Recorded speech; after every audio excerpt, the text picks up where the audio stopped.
Buildings with heritage value must be carefully studied before any redevelopment plans are put in place. That's according to National Development Minister Desmond Lee. He says there is a need to balance the needs of the property owners as well as public interest. That is why the government has rolled out a package of measures and incentives for owners of such properties.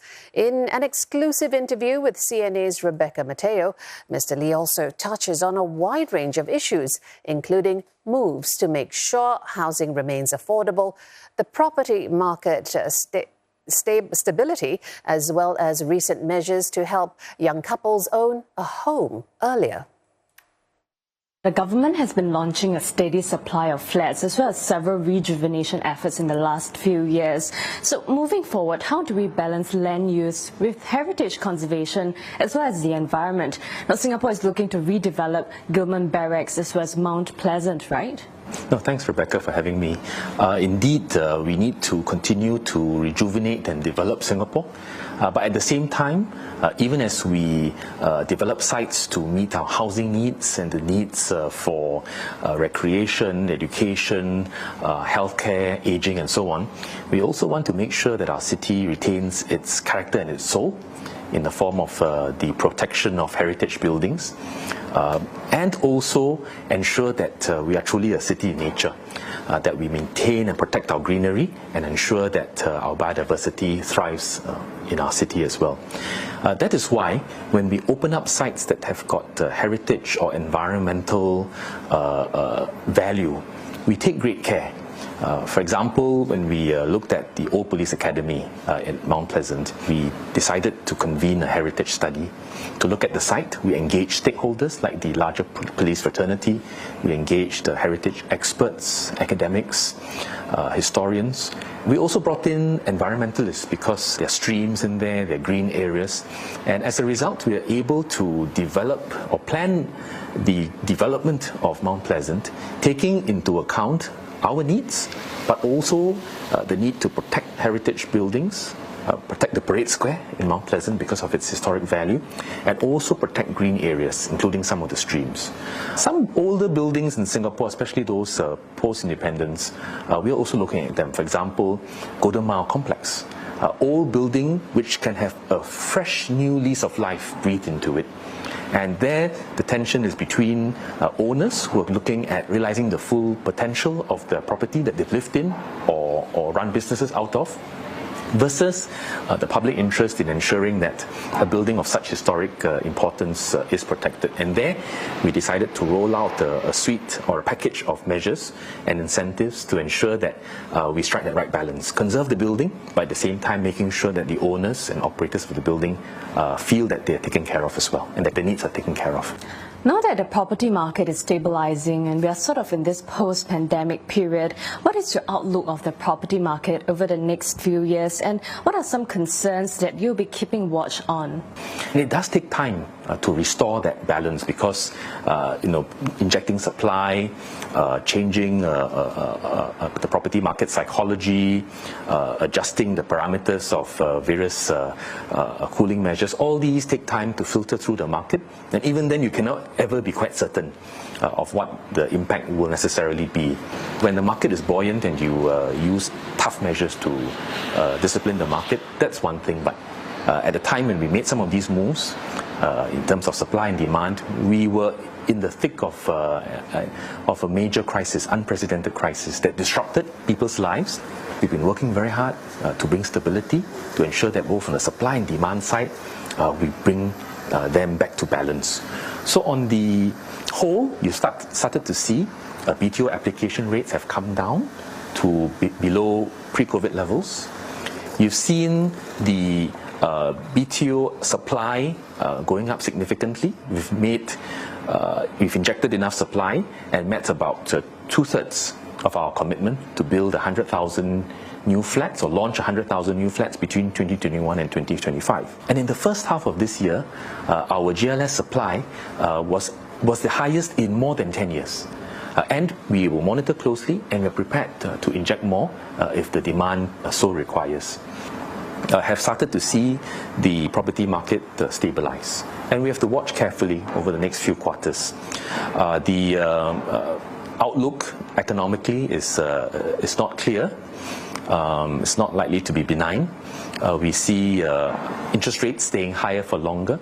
We see economic uncertainties in the road ahead of us. We see geopolitical tensions, and all these will have an impact on the property sector. So all in, we start to see home buyers a lot more cautious, being very prudent, and I think that's the right approach to take. And we will monitor and take whatever measures may be necessary to ensure stability in our property market and ensure that the property market does not run ahead of economic fundamentals. On the voluntary early redevelopment scheme, would you be able to share and give us a sense of the proportion of flats in Singapore that are older, say those that are above 65 or 70 years old? And other than age, will there be other considerations in deciding where the exercise will be? And what would be considered to manage public sentiment? At the homeowners level, they'll be concerned about the mechanics, like what would the package be? Where do I move to? What support will you give me? What choices will I have to make? What will my relationship with my neighbours be? Will I be able to have my concerns about retirement adequacy addressed? What is the threshold for VERS to take effect? Now, all these are things we have to work out. But beyond that, we also have to make sure that we plan the VERS not just at the individual project level, but look at it at the whole of nation level. We have to make sure that when we successfully carry out VERS for an estate, that there is adequate housing options for those families who may need to move. We also have to make sure that the redevelopment, which of course will involve not just roads, but services and other facilities and amenities, is done seamlessly. Minister, this year we also saw efforts to help young couples who are ready to own a home earlier by halving the down payment paid during signing of the lease agreement. So how has the feedback been on the ground so far? These are couples who are ready to settle down. I don't think they feel rushed to book a flat or feel rushed to enter into marriage, but they are ready to settle down. And some of them don't have family backgrounds that allow family to come in and help them. So with this move, we hope that it will help these young couples, especially those with more modest means, to be able to start their home ownership journey early.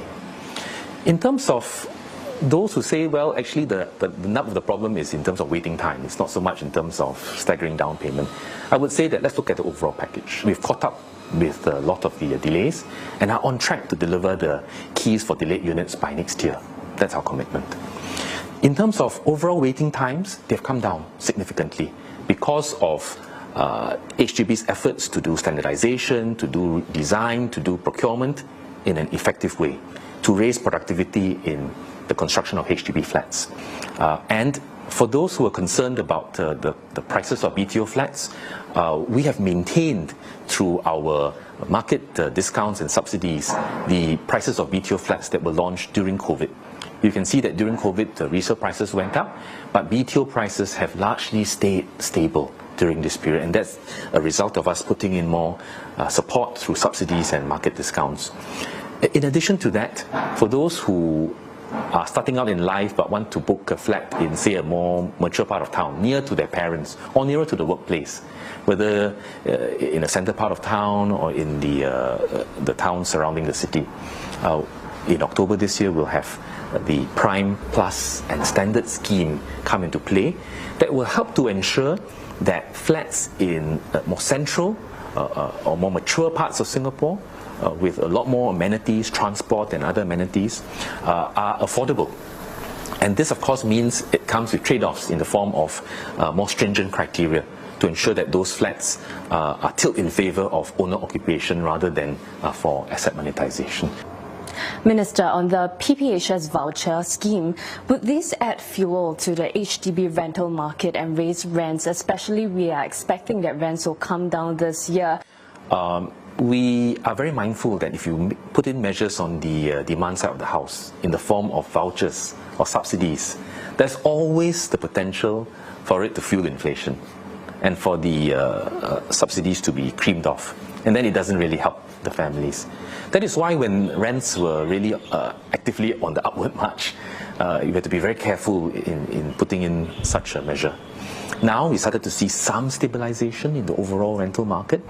We've seen more supply in the PPHS stream. We decided to make this move as a measure to bridge from now till next year, when we double our PPHS supply even further.